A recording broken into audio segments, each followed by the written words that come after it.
तापुर नाम का एक छोटा सा अविकसित गांव था। गांव का विकास नहीं, मतलब गांव में रहने वाले लोगों का विकास नहीं।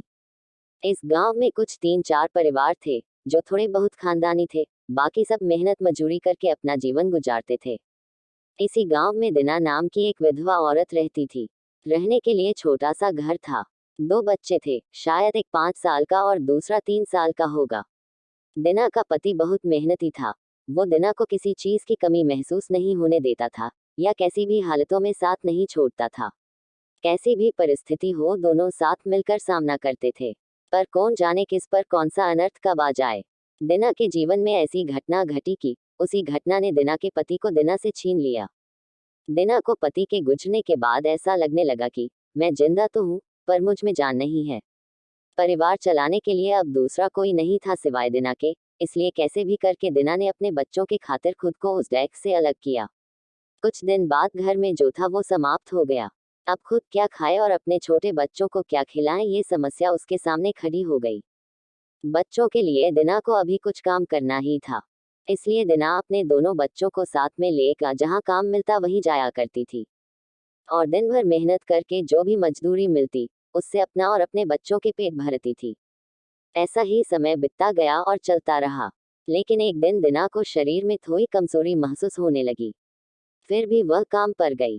ऐसे ही 2-3 दिन दिना काम पर जाती रही, लेकिन उसकी शरीर की कमजोरी कुछ ठीक नहीं हो रही थी, बल्कि और बढ़ती जा रही थी।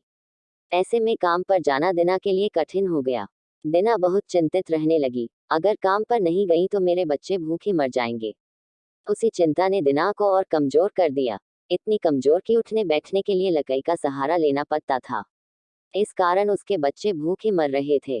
खाने को कुछ न मिलने के कारण और अपने बच्चों को भूखे मरते देखकर वह लकड़ी की सहायता से आज यहाँ से कुछ मांगा तो अगले दिन दूसरी ओर से कुछ मांग के अपने बच्चों को खिलाती, पर खुद भूखी सो जाती थी। ऐसे ही एक दिन वह खुद जा न सकती थी, इसलिए अपने बच्चों को समझा के खाने के लिए कुछ मांगने के लिए गांव में भेज देती है। कुछ समय बाद बच्चे 2 चपाती और थोड़ी सी सब्जी लेकर लौटते हैं। 2 चपाती से 3 जन कैसे तृप्त होंगे, इसलिए वे 2 चपाती दोनों बच्चों को खिला देती हैं। वह बरसात का समय था। बिजली न होने के कारण घर में अंधेरा छाया हुआ था।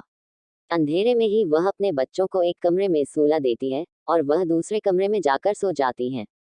रात को तेज बारिश होती है और बिजलियां जोर से कड़कड़ाती है। दिना को थोड़ी आराम मिलती है, इसलिए वह गहरी नींद में पड़ जाती है। ऐसे में दिना को एक सपना दिखाई देता है। वह एकदम तंदुरुस्त हो गई है, काम पर जाती है। वह सोचती है, अपने बच्चों को काफी समय से अच्छा खिलाया नहीं, इसलिए वह अपने बच्चों के लिए चविष्ट खाना बनाती है। बाद में अपने बच्चे और वह साथ में बैठकर खाना खाकर सो जाते हैं। आगे सपने में दिना ने देखा, उसके बच्चे जिस कमरे में सोए हुए थे, उस कमरे का छत गिरकर उनके दोनों बच्चे मर जाते हैं।